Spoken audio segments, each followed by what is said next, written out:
Glory to God. Hey, we got a crazy one for y'all today, fellas. What up, YouTube? It's dang. What up, YouTube? It's MW Phone Part 2, not Part 1. Bat with it, bat with it, bat with it, bat with it, bat with it. Hold on. Hold on. Bat with it, hold on. Bat with it, hold on. Hold on. Bat with it. Bat with it. Bat with it, bat with it, bat with it, bat with it, bat with another video, you feel me? And today we got a crazy one for today, boys and gals. We got a crazy one. With a Q. Now the C, now the K. Today we got her best friend murder her and her kids. True crime documentary. Just like that. We finna hop straight into it. I'm finna see what this video talking about. It seemed bogus. Y'all know y'all like when I like overreact with these videos, get mad, you feel me? It seems like that's what's finna be going on. Cause like by the title, why is her best friend sliming her and her kids out? But we gonna hop straight into it. We gonna see the reasoning behind this. We gonna see if she went to jail. We gonna see if whatever happened to her. We gonna see what's going on though. What happens when your best friend becomes your worst nightmare? She dies. See, I don't see how people let it get to this point. You feel me? Like, this case will leave you questioning. We in a friendship. We at least in a friendship, bro. Glory to God. I won't even want to. It's done. Everything. In 2006, Tiffany Hall rushed into a hospital carrying a lifeless newborn, claiming a tragic premature birth. So let me guess. She killed the newborn and then she pretended like she didn't. Why do y'all think like? It's like I used to watch these stuff with my mom and dad. Like it'll be videos or a girl would set her husband up and then she would call the cops to act like they never did, like she didn't set him up. Like, why do y'all think the cops not finna investigate? It's a murder, bro. They not finna go off. Oh, I mean, you the one who called the cops, so I mean, you probably don't got anything to do with it. We're just gonna leave you out the question. Like, you're gonna be the number one suspect every time, even if you didn't do nothing. Cause you're the one with the details, so you're gonna be the witness. And if they figure out, they gonna look into it either way, bro. I don't know why y'all call the cops like they finna not just look into the case. It's a murder, bro. When doctors wanted to examine her, she refused, raising suspicions. Like, at the same time, the community was gripped by fear as a pregnant woman named Jamela Tunstall and her 3 young children went missing. My goodness. As investigators dug deeper, they uncovered disturbing truths that no one could have imagined. By the end of this video, you'll be left wondering, what truly drives someone to commit such unthinkable acts? Baby, for starters, Tiffany wasn't exactly a newcomer in Jamela Tunstall's life. They had known each other since they were little, calling each other sisters even though they weren't related by blood. Right, that's how it be. Additionally, both girls grew up in the same neighborhood in East St. Louis, Illinois, and had a lot in common. Most people who knew them described them as quiet and a bit introverted, often hanging out together and finding comfort in each other's company amidst the ups and downs of their challenging lives. And boy, did they have challenging lives. Jamela faced a really tough childhood, moving from one foster home to another while trying her best to stay in school. It wasn't easy for her at all, but through the difficulties, she found a sense of belonging with Tiffany. They became close friends, and Tiffany understood Jamela in a way that others didn't. Meanwhile, Tiffany had her own battles to fight. By the time she turned 14, she was already making headlines for all the wrong reasons. She had gotten into trouble with the law and earned the label of a juvenile delinquent for kicking her mother. Her home life was just as chaotic, filled with strict curfews and rules she constantly broke. It seemed like she was always butting heads with her family. In fact, Tiffany's mother, Beverly Cruz, once told the St. Louis Post-Dispatch that Tiffany was quite the handful. She even recounted a wild story about how Tiffany had set their kitchen on fire when she was a teenager. Yet,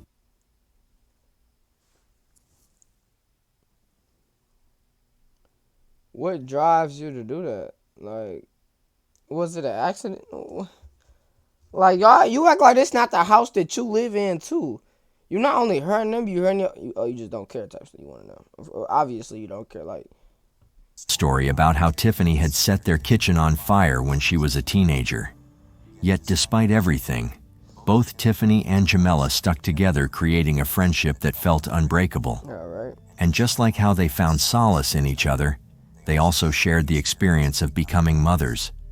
At 16, Jamela welcomed her first child, a son named Demond, in 1999, and then had 2 more kids, Ivan in 2003 and Janella in 2004. Although she struggled at times, like when she lost custody of her kids for disciplining her eldest son with a belt, she fought hard to reclaim her family. After taking parenting classes, she got her children back, determined to turn her life around.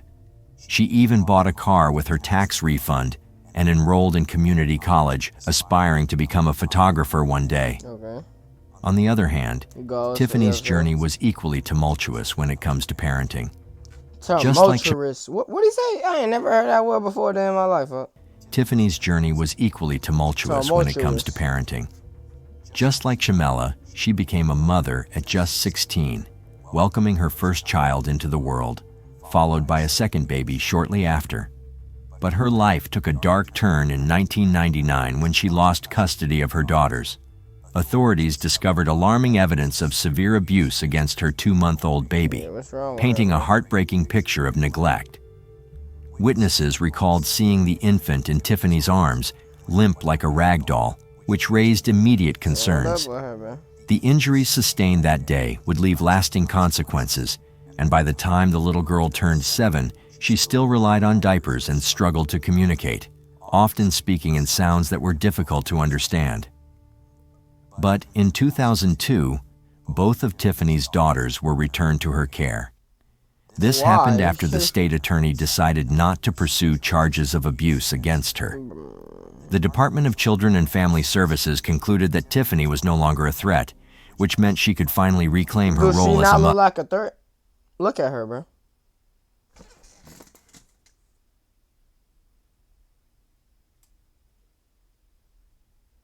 I know God says judge by the heart and not by the outward appearance, but bro, I obviously ain't wrong. Like, she look crazy, folk, and she crazy. Like, it was a big relief for her, a chance to start fresh with her kids. However, life had other plans for Tiffany.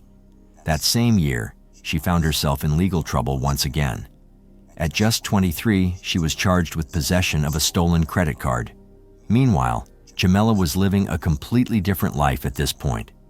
While Tiffany's world was filled with drama and chaos, Jamela had found a quieter routine that worked for her and her family. that's good. She often kept to herself, focusing on protecting her children from the tough realities of their housing project. So let me guess, her friend felt like she was disconnected from her and she was getting a better life than she was. So, I mean, shoot, why is my best friend ahead of me? Now I'm finna kill her.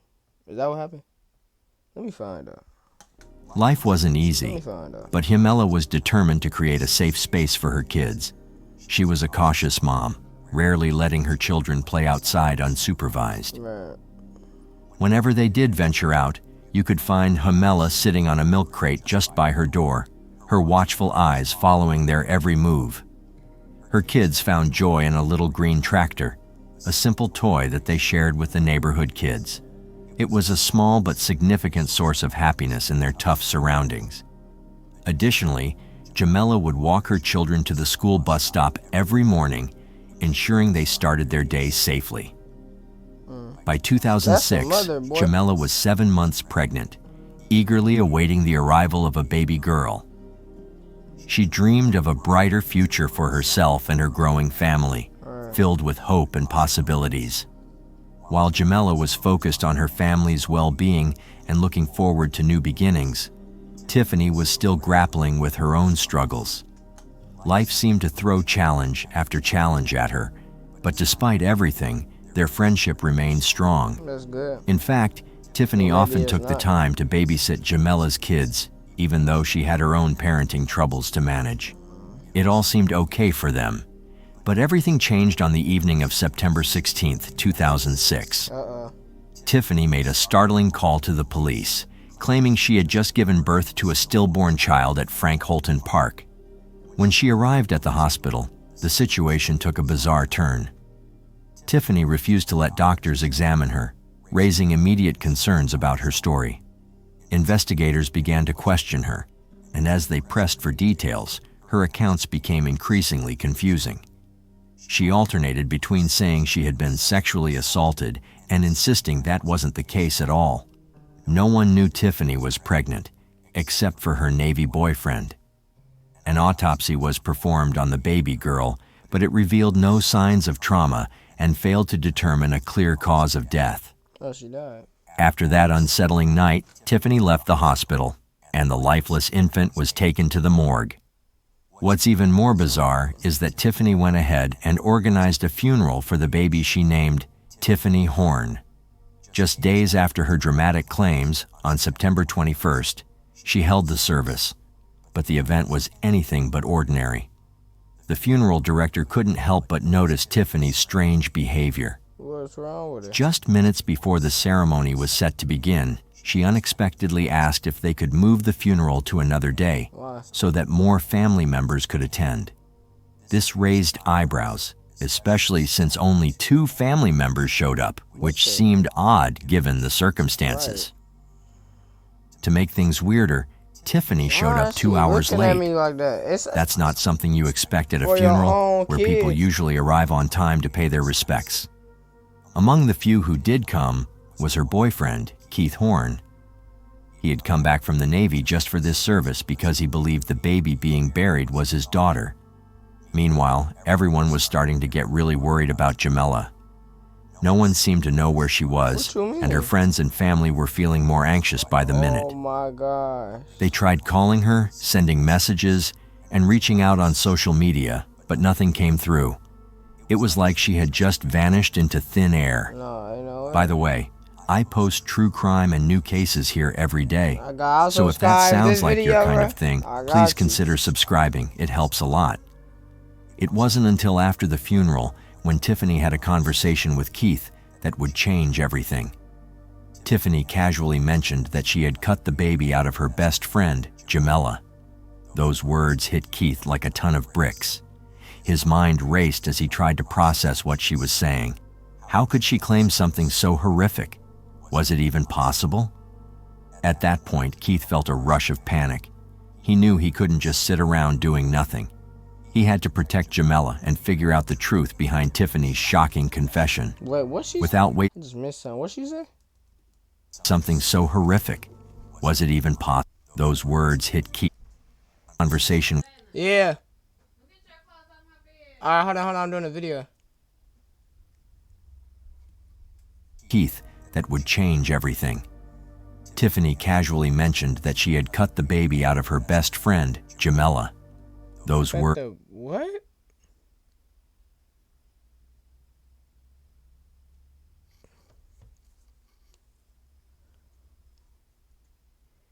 You telling? What, bro? Oh. Hit Keith like a ton of bricks. Man. His mind raced as he tried to process what she was saying. How could she claim something so horrific? Was it even possible? Look at her. At that point, Keith felt a rush of panic. He knew he couldn't just sit around doing nothing. He had to protect Jamela and figure out the truth behind Tiffany's shocking confession. Without wasting any time, he grabbed his phone and dialed the police. The police wasted no time in finding Jamela's body, which had been missing for 6 long days. When they discovered her in high weeds near Tiffany's home, it sent shockwaves through the community. To make the situation even more chilling, they found a pair of scissors lying near her remains. This led to Tiffany's arrest that same night.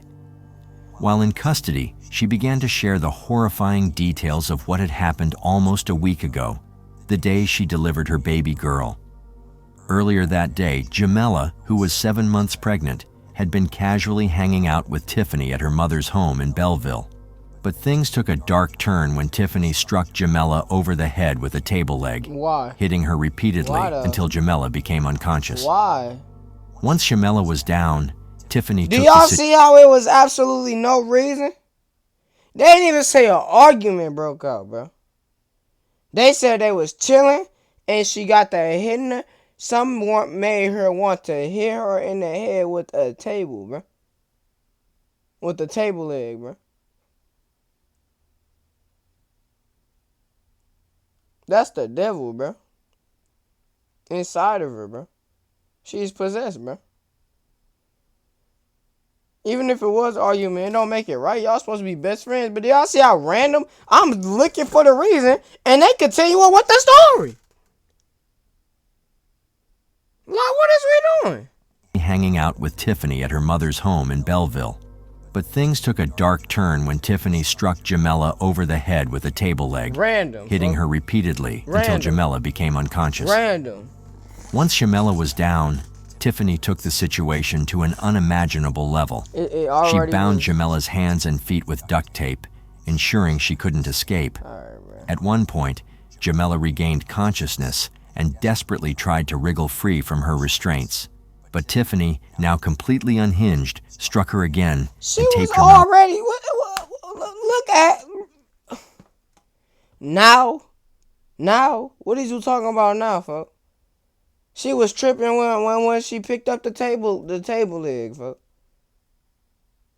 She was tripping since 16, bro. What is we talking about? But Tiffany, now completely unhinged, struck her again and taped her mouth shut to silence her cries for help. Then Tiffany dragged Jamela's lifeless body into the bathroom.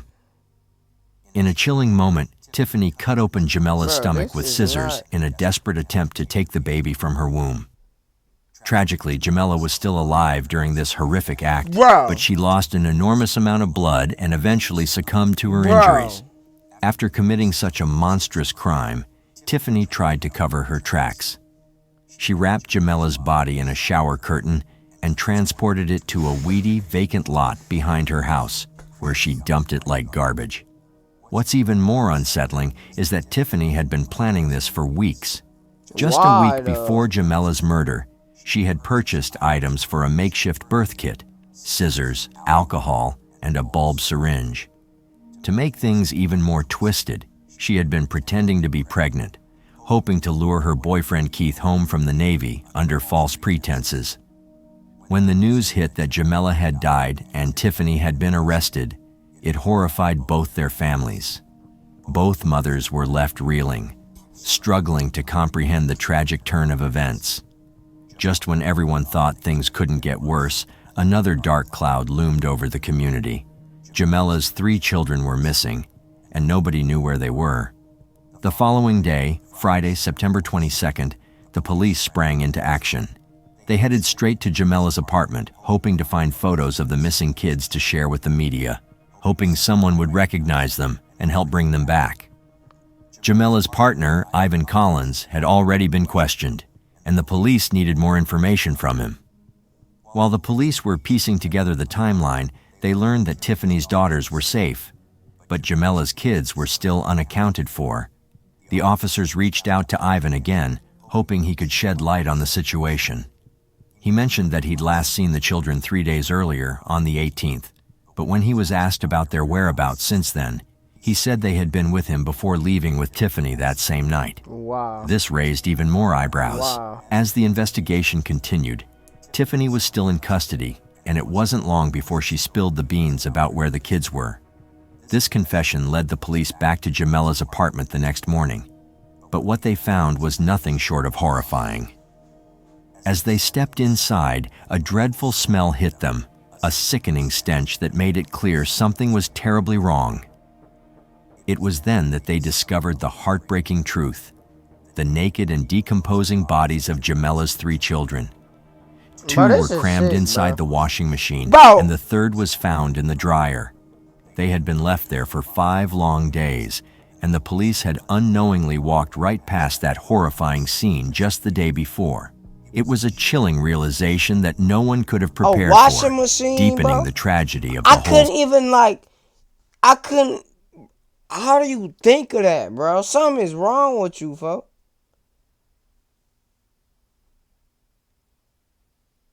A washing machine, folks. A dryer, folks. Naked, folks.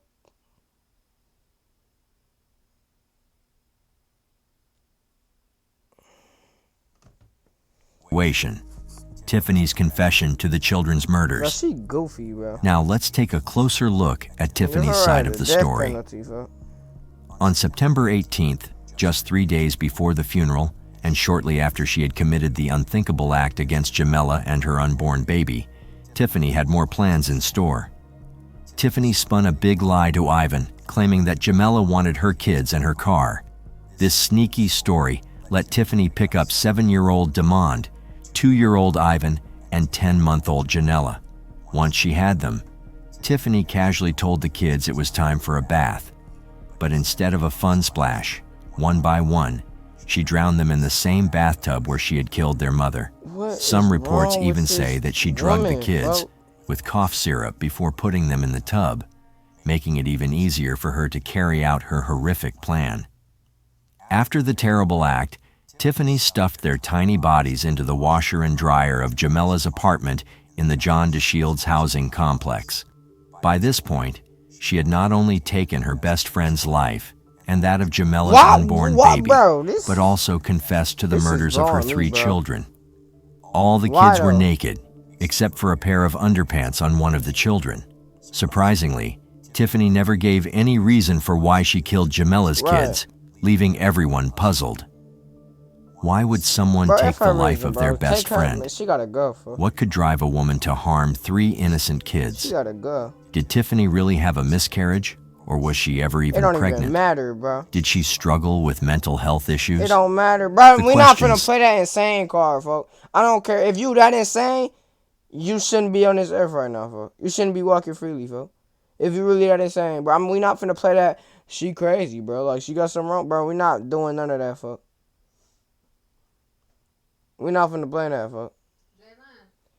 Yeah. How long you gotta be? Man.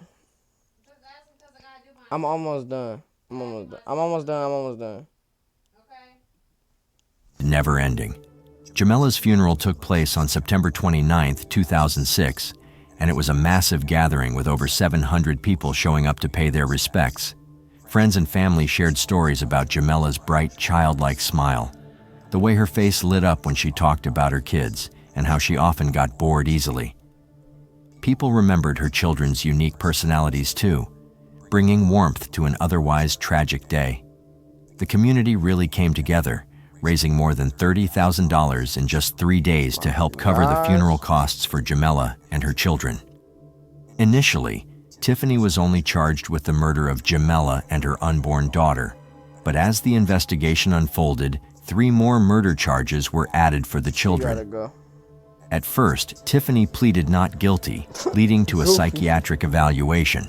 She started with a public defender, but when the state announced it would pursue the death penalty, she was given a new lawyer experienced in such serious cases. James Gomrick, one of Tiffany Hall's lawyers, mentioned that while Tiffany was deemed mentally fit to stand trial, she also had some serious mental health issues going on and scored in the mid-70s on the IQ scale. But what sets Tiffany apart from other women who have committed similar crimes is that she already had kids of her own. Her daughters were just 7 and 8 years old at the time of the murders. On June 10, 2008, Tiffany was sentenced to life in prison without the possibility of parole for the horrific crime of murdering 5 people, including Jamila and her children. However, in September 2008, Tiffany tried to backtrack on her guilty plea, claiming her lawyer didn't do a good job defending her. Fortunately, the court shot down her request. Man, you ain't do a good job living life, huh?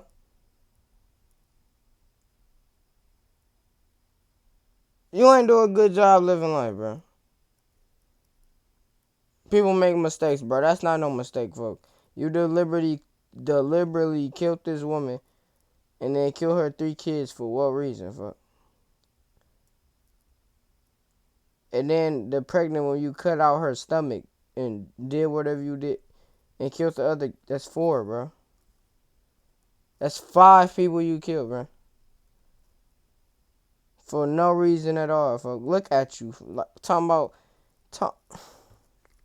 In 2012, she filed another petition asking for a new lawyer, arguing that her trial attorneys weren't up to par. That one didn't get anywhere either, but Tiffany didn't give up. She felt strongly that her lawyers didn't properly investigate her mental health or whether she was fit to stand trial. In her petition, Tiffany claimed that Gomrich didn't even get the paperwork for her psychiatric evaluation until 2 days after she had already entered her guilty plea. The report from a second psychiatrist, who was supposed to figure out if she was sane at the time of the crime, was stamped as received on June 11, 2008, while Tiffany had made her plea on June 9th. A different report from an earlier evaluation said she was fit to stand trial, but didn't assess her sanity when the crime happened. That second report revealed that Tiffany had a long history of mental health issues that started in her childhood and included multiple hospitalizations. To back up her appeal, records from evaluations done after her plea showed diagnoses of several serious conditions: psychotic disorder, post-traumatic stress disorder, schizophrenia, mood disorder, bipolar disorder, and mild mental retardation. Because of all this, the court decided to reverse Tiffany's denial of post-conviction relief, which meant she could keep fighting her case. Tiffany's petition went through several revisions, with new attorneys working on it throughout 2015 and 16. They were granted a bunch of extensions to get it right. She even asked for a new attorney again, but that request was denied too. Eventually, the court dismissed her petition because it didn't meet the necessary requirements. But Tiffany wasn't done yet. She appealed this decision, claiming her lawyer didn't do enough to amend the petition properly. In 2020, Tiffany finally got a break and won her appeal, giving her another shot at filing a petition for relief. Give it up, bro. It looks like Tiffany's case might be stuck in the appeals process for quite a while. But at least Jamella's family can find some comfort in knowing she's behind bars.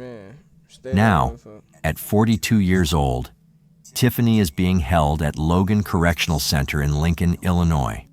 She not in One jail? source noted that Jamella's stillborn baby girl was exhumed and reburied alongside Jamella and her 3 other children in Millstadt, Illinois. With all that said, Tiffany's case stands as one of the most disturbing crimes ever committed by a woman. It's a chilling reminder that no matter how well we think we know someone, we can never truly understand what they're capable of. Now we ask you again, is life in prison enough for what she did? Bro! Let us know in the comments below. Give her the death penalty, fuck. I don't care if she a girl, I don't care about none of that, fuck. I don't care about no insane, mental, whatever, fuck. It don't matter, bro. If you that crazy, fuck, you don't deserve to be walking on this earth in freedom, fuck. What's wrong with you, fuck? You out here killing 5 different people, 4 kids for no reason. At all. When her children returned to her, she abused them. Right? What is he talking about? She didn't get the death penalty. Nah, for real. It be rare that women get the death penalty, though, I ain't gonna lie. When they don't want or to be bothered with their own. Real talk.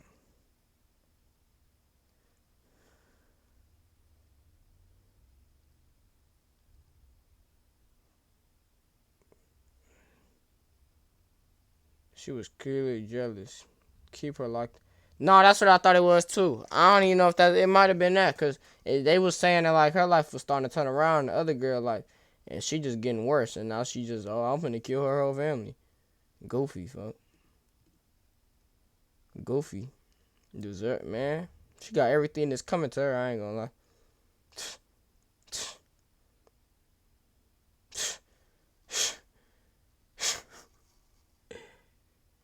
That crazy witch wasn't the entire crazy plan. She knows what she doing right, bro. She trying to play like she crazy. She said that the lawyer didn't check her mental disorder. If you know you got a mental, you're not that crazy, fuck. If you know you crazy, you're not that crazy. If you know you crazy, you're not that crazy. Because you know it's something wrong with you. Or you just capping. But even if it is something wrong with you, you know that. So you should know how to. You feel me, bro? You not that crazy, fuck.